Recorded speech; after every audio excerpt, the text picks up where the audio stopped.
The Morgan Report with David Morgan. David Morgan of themorganreport.com for the week ending 24 December 2021. Well, happy holidays to everyone. So I'm just going to make this a very brief one. First thing to note is that we will be increasing the prices for our subscriber service starting January 1st, 2022.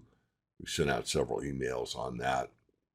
And the Crypto Conspiracy series continues. It's up to number 11, which I did with John Perez a few days ago. And I wanted to note for everyone that if you come here on our blog page, which is all this information is free, and then you link over to our YouTube channel, I want you to take a look at this community that I've talked about before. When you hit the community button, these are videos that I have watched and I feel are really important. And I have another one that I think is really important. And that is this one I put up last 15 hours ago. I call it a must watch. Banks hijacked crypto. Now, this kind of verifies a lot of what John and I have been talking about, as well as Cyrus A. Parsa.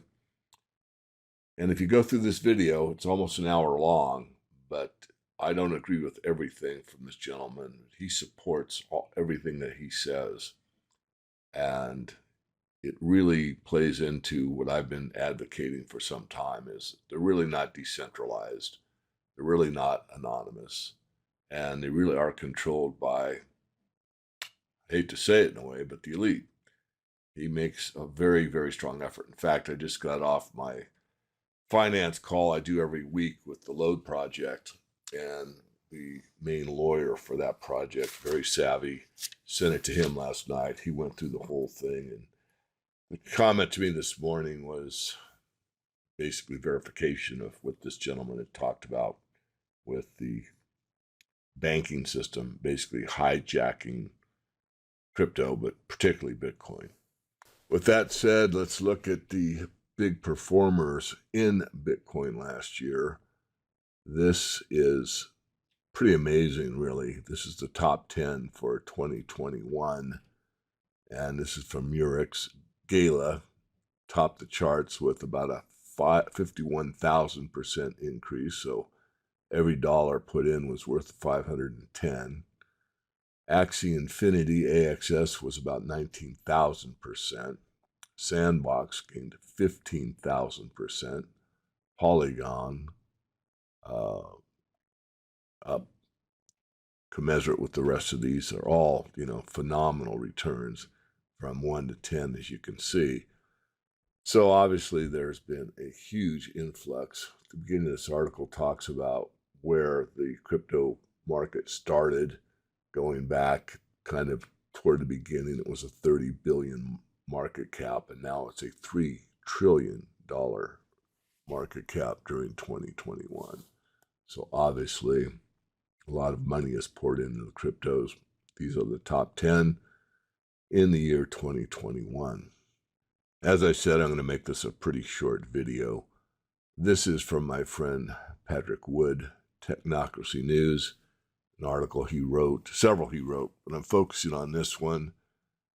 This is a day 4 read, and this is taking a look in this table. You can read the whole article, but this table summarizes a lot that many people really don't know what's going on exactly. And I'm not saying Pat has it 100%, but I'd say pretty darn close. And what he outlines here is what's the difference between technocracy, communism, or socialism, fascism. And I think the most important part is the top one here. So what is the end game? This is what we're really interested in. What are the elites really after? And if you look for technocracy, it's a scientific dictatorship.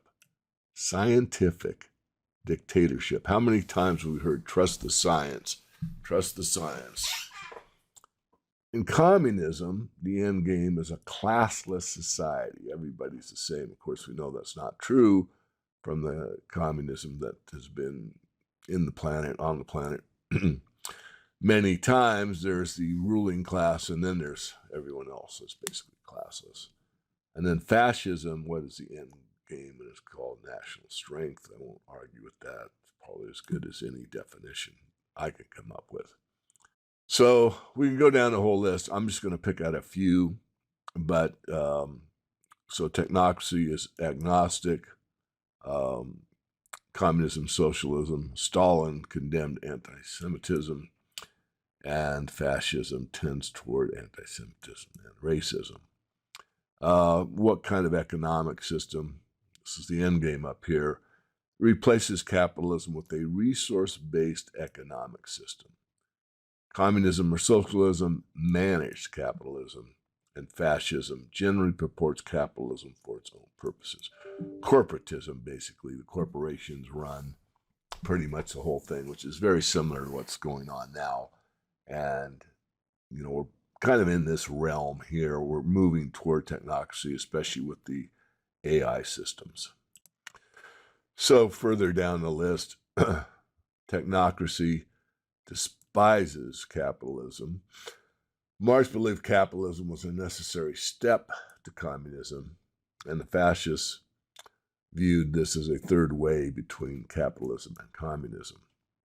Population beliefs here for the technocrats were overpopulated, a non-issue for communism, a non-issue for fascism. What kind of payment system, whatever you want to call it, in technocracy, they have a universal basic income. Communism, stratified pay structure according to the needs of each citizen. And again, in fascism, according to the merit and value of leadership. And finally, I'll just look at this one, kind of the philosophical bent on the technocrats. Science knows best. People know best. People know best. Of course, in communism, communism or socialism, which people? Well, it's leaders. And of course, the same thing with the fascists. So, but here, science, and you might really think of that as AI. Sorry, I haven't. It's not that easy for me anyway to write with this mouse, but it is artificial intelligence. And I'm sure most of those that follow my work are quite familiar with what's going on from the big picture. So that's just kind of an update on technocracy. That's really the direction we're going. A lot of it looks like fascism, which it looks like it, and it is in a way. But the ultimate goal is universal basic income, lower population, artificial intelligence controlling things, and whatever your take on what's going on with the illness correction procedure, there's been enough data to convince me that we should keep our eyes wide open on what these systems can do to alter the species into a ability to, let's say, receive outside influences and take control, perhaps. Thought I would try to end on a bit of a lighter note. I'm over here on the Reddit subgroup for Wall Street Silver, and I'll just scroll through a few of these because I really appreciate the ingenuity on some of these posts that are on here. Of course, here's Bigfoot with a silver bar. Of course, Santa delivering silver. A lot of people shoot pictures of what silver they have purchased. And of course, you could spend all day looking at this. But there are some really interesting posts here. There's Yoda in silver. So I won't go too far. It looks like Mr. Christian. And I'll just leave it at that. I usually put my favorite post in here. I'm really not going to take the time to do that today. I just want to shout out to all of my followers. Thank you for supporting me with your clicks and comments. I know a lot of them I don't have to leave the comments open, but a lot of them that I do with others that are open comments, I don't have time to go through them and respond. I do have some response now and again. I do respond on Twitter once in a great while. But I, again, wish everyone the best. It's going to be very interesting 2022.